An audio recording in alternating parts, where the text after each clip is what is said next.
Oh, hi. Hi, everyone. Oh, Ohio. is where we're at. Oh, hi, everyone. A&P Adventures here. I'm Patrick. And I'm Aaron, and we're coming to you from Cincinnati, Ohio today. Yeah. Isn't that exciting? Yeah. We hit the road. It is May 24th, 2023. That's right. It is 29 degrees Celsius. It's 83 degrees Fahrenheit. That's right. And we're going to show off a little bit of downtown Cincinnati. We're also going to draw some correlations between Cincinnati and our hometown of New York City. Cliffhanger. Well, let's get going. Yeah, let's go. All right, so we're starting our tour off here in Cincinnati, Ohio, in Fountain Square, a symbol of the city since its inception in 1871, seen in the credits of WKRP in Cincinnati.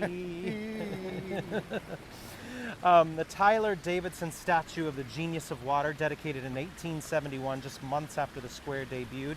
It's a memorial to a prominent Cincinnati businessman. The water motif is an homage to the city's maritime connection with the Ohio River. The central figure you see up there is the Genius of Water, pouring long pour rain down. Hopefully it's showing up on the screen, coming out of her hands up there. And then the pedestal displays four principal uses of water: steam, water power, navigation, and the fisheries. This was designed by German artist Ferdinand von Miller, who also designed a statue of Surgeon J. Marion Sims, which was on display in Central Park until about 3 years ago, well, actually about 4 years ago, when it was removed due to Sims' unethical medical treatment of enslaved women. But that's kind of our first New York connection on our tour today, That's right. even if it is a dicey one. We're gonna head over to show you an ice cream spot, because who doesn't love ice cream on a day when it's 83 degrees out? We could go, let's go to the right, why not? You can see they have a little bandstand right here in the middle for some summertime concerts. Now we're in downtown Cincinnati.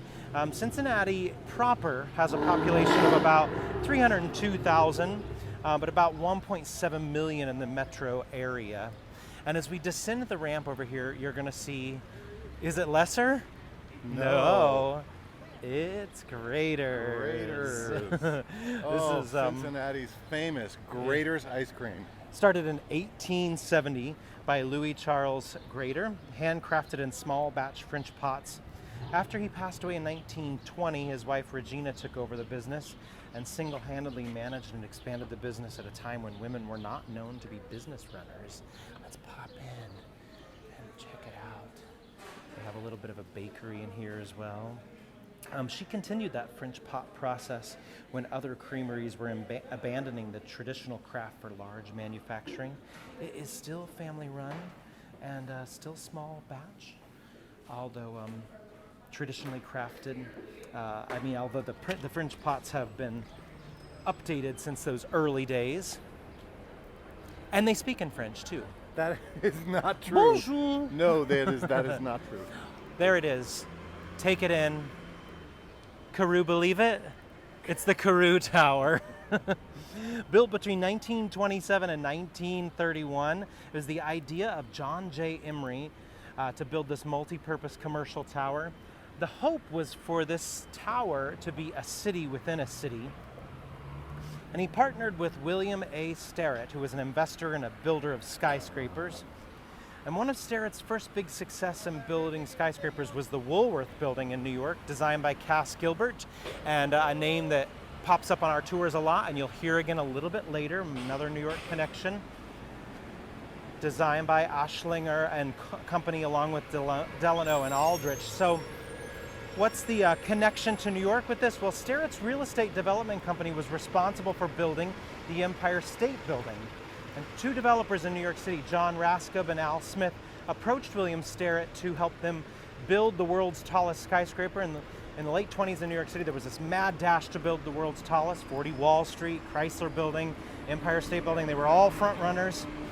And ultimately, the Empire State Building, because it was under such a crunch to get the designs done, he based William Lamb, who designed it, based the designs off of a building he had previously designed, the Reynolds Building in Winston-Salem, and the Carew Tower, which Sterrett helped usher in. So here we have an incredible connection to one of the most famous skyscrapers in the world, right here in Cincinnati. We're going to have two of those connections, this one and one other, of remarkable buildings, remarkable structures in New York City that kind of had a dress rehearsal here in Cincinnati. Shall we peruse the Carew building? I like it. Let's go inside. Through. Now, as we go inside, we're going to go into the Netherland Plaza, which is a hotel in here that opened in 1931. National landmark with its Art Deco interior designed by George Unger. It was given this name because it was said that the hotel occupied a nether region between the Ohio River and the nearby hills. Now, the Palm Court inside has a blend of French Art Deco along with French Renaissance style architecture. And when the hotel opened, there were 7 restaurants, an ice skating rink, a ballroom, and more. Recent films that use this location, Carol and Killing of a Sacred Deer. All right, let's enjoy what is now the Hilton, but is also known as the Netherland Plaza.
God, definitely check out the Netherland Plaza. Yeah, that building is extraordinary. It's exquisite. There's so much to take in.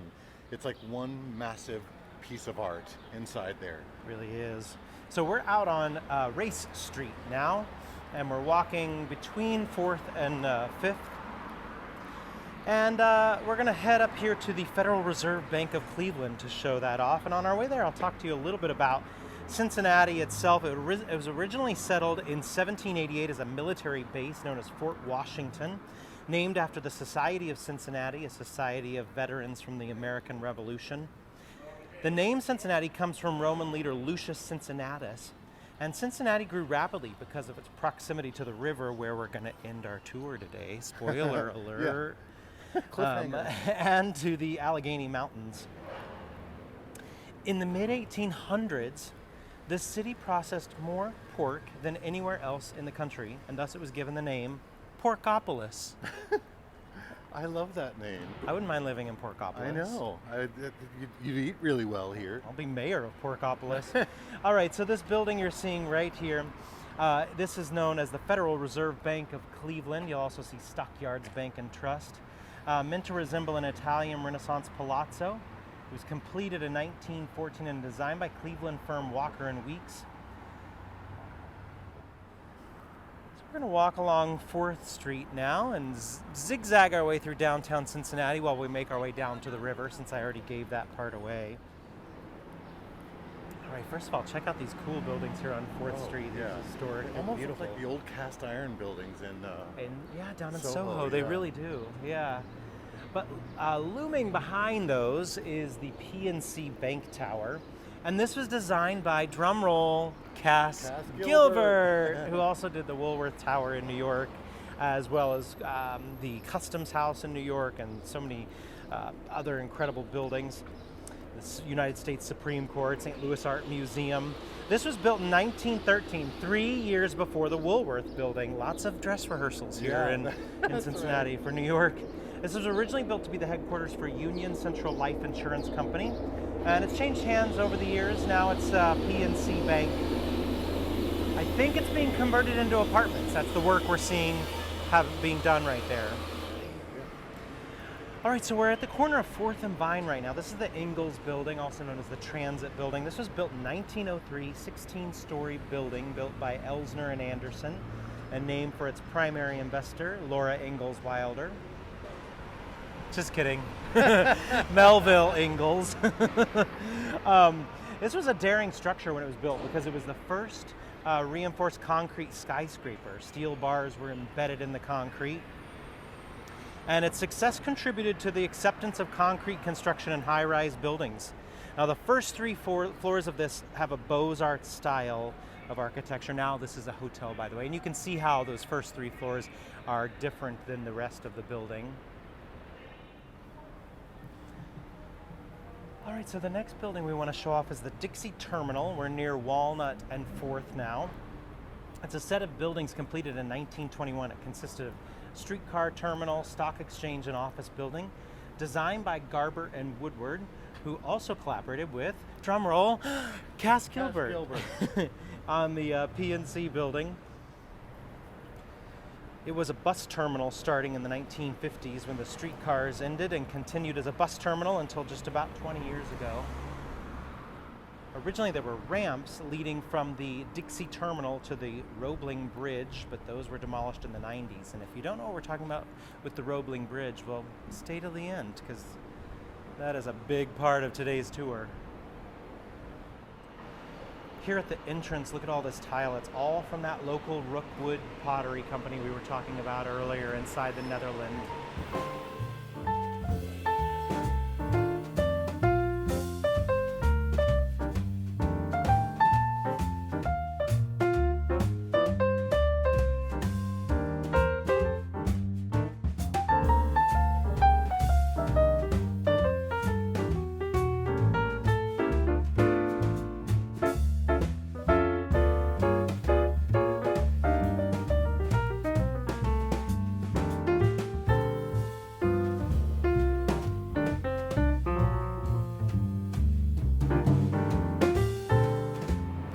So we just turned the corner on Walnut Street, and we're showing off the 4th and Walnut Street Center, previously known as the Clopay building. Rather nondescript, but the main reason we want to show it off is this was designed by Daniel Burnham, who designed the Flatiron building in New York City. So many correlations between Cincinnati and New York City. Crazy. Since in New York City. All right, continuing down, we're almost to 3rd Street. All right, so we just crossed 3rd Street, and we're coming upon a very impactful museum right here, the National Underground Railroad Freedom Museum, opened in 2004. We're, by the way, going over the interstate, so you might hear cars going underneath us right now.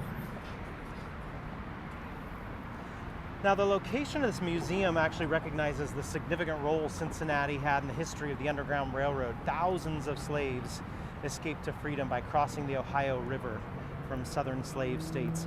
And Cincinnati served as a city of refuge for many of the escaped slaves. So that's the reason this museum is so important right here in this location, right by the river where we're headed now.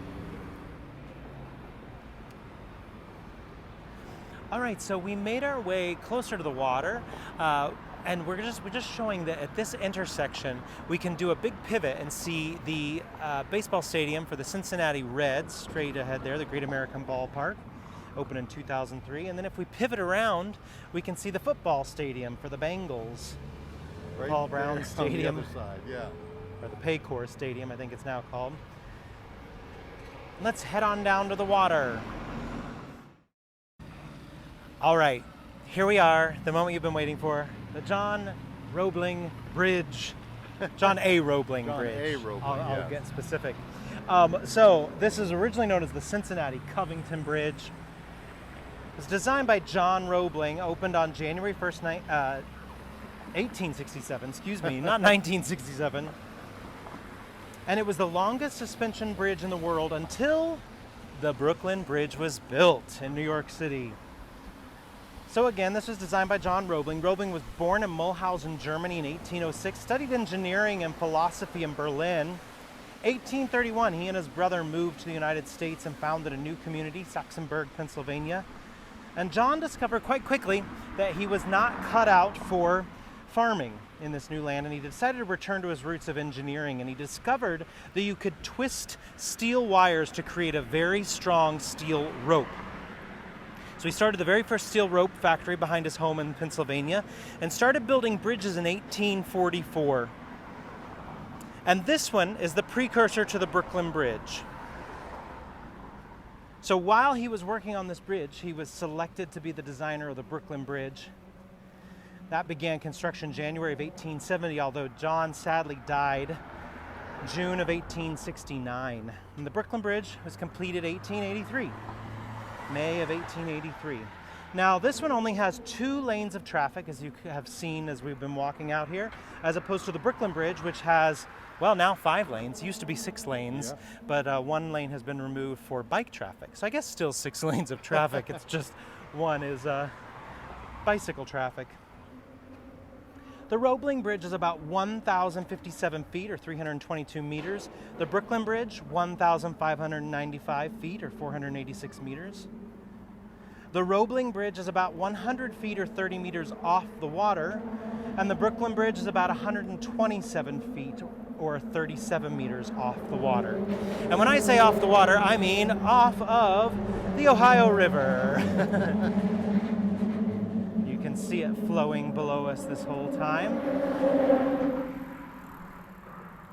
Now the Ohio River is 981 miles long, and it flows from Pennsylvania along Ohio, West Virginia, Kentucky, Indiana, and ending at the southern tip of Illinois, spilling into the Mississippi. That is Kentucky to your right and Ohio to your left. So where are we right now, actually? We're in Ohucky, Kentucky. There's the Great American Ballpark right there where the Cincinnati Reds play. You get a better view of it from this angle while we're out here on the Roebling Bridge. And then that tower behind it that you can see lurking up there, that's the Great American Tower at Queen City Square. Half the building is occupied by the Great American Insurance Company. 660 feet or 200 meters when it opened in 2011. It ended the Carew Tower's 81-year reign as the tallest building in Cincinnati. And that crown atop of it is an homage to the fact that Cincinnati is oftentimes referenced as the Queen City because in the early 1800s it was considered the Queen of the West with its enterprise, public spirit, and liberality. So a little crown there atop of that building. All right. I hope you saw some correlations. I know. Thanks everybody for joining us through our stroll through Cincinnati. Yeah. So many prequels to New York buildings and bridges. Really kind of a cool connection to Cincinnati that New York has. Yeah. Thank you again for joining us. If you liked today's adventure, one of our road trip adventures, we'll have more of these up, and we have lots of our New York City adventures on our page as well. Be sure to subscribe, hit that bell for notifications, give us a like, maybe leave us a comment. All the things. Yeah, I'm Aaron. And I'm Patrick. And we're AMP Adventures. Thanks for joining us in Cincinnati, Ohio. Bye, everyone. Bye.